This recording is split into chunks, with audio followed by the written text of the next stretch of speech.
Larkspur Gets Her Wings.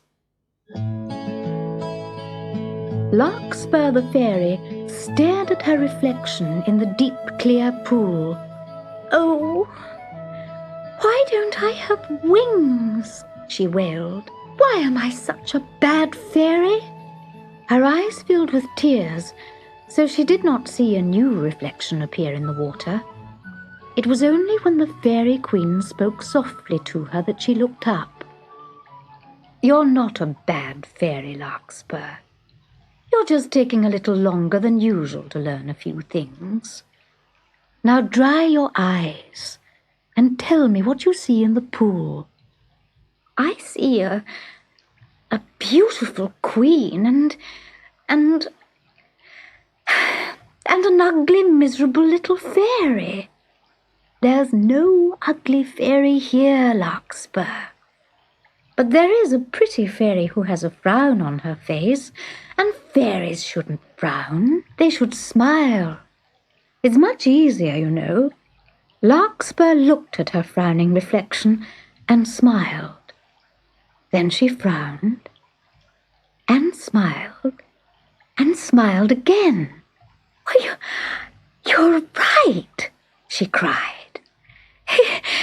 "It is much easier." "There's something else all fairies should do," said the queen. "They should always listen very carefully. You never know who will call for help or when. Now go along home and remember what I've said." Early next morning, Larkspur was woken by the cheerful song of Beryl Blackbird. "Thank you, Beryl," she called as she stepped outside her house. She smiled at the flowers and listened to the early morning sounds. It was then that she heard a strange noise coming from the direction of the pool. She tiptoed forward and peered through the rushes. A little girl was sitting on the bank, shedding tears into the water below. "Hello," said Larkspur. "What's the matter?" The girl stopped crying and stared. "It's all right. I'm real," whispered Larkspur.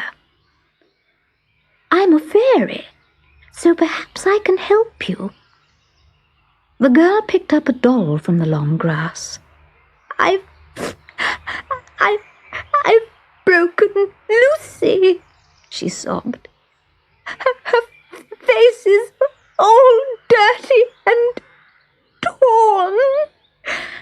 "Let me see her. Dear me, she really is a mess, isn't she? Never mind. I think I know what to do." Larkspur took a tiny box of magic dust from her pocket. Then, sprinkling the dust over Lucy's face, she chanted, "Magic dust, please make haste and give Lucy a brand new face." There was a flash of silver, and in an instant, Lucy had a new face. "Oh, thank you! Oh, thank you! Lucy's even prettier than before. I must go and show her to Mummy." The little girl ran off, and smiling happily, Larkspur wandered back home. In her bedroom, she peered into the mirror to make sure her smile was just right. Then, as she turned away, she noticed something which made her squeal with delight. There, on her back, was the start of 2 lovely wings. "They're only small," she told herself, "but I'm sure they'll grow." The next day, she was in the garden when she heard a loud, angry bark. It was followed by a jingling, clanging noise, and then a pitiful whimper. Larkspur hurried out of the garden to see if she could help. Not far away, a dog was standing at the side of the road, desperately trying to shake a string of tin cans off his tail. "Oh, you poor thing!" Larkspur cried. "Who did this to you?" "Those nasty boys down the road," whimpered the dog. "They thought it was a great joke, but I tell you, it's not my idea of a joke." "I should think not. Now keep still, and I'll try to untie the knots." Larkspur struggled with the knots, but they were too tight for her to untie. So she sprinkled some magic dust over the dog's tail and chanted, "Magic dust, act without fail, remove the cans from this dog's tail." With a flash, the cans were gone. The dog barked his thanks, and cheerfully wagging his tail, he trotted off down the road. Larkspur went to sit by the pool for a rest. It was a windy day, and the water rippled round the rushes. But for a brief moment it became quite still, and she saw her reflection. "Oh, my wings! They're nearly full grown. How beautiful they are!" Suddenly she heard a voice.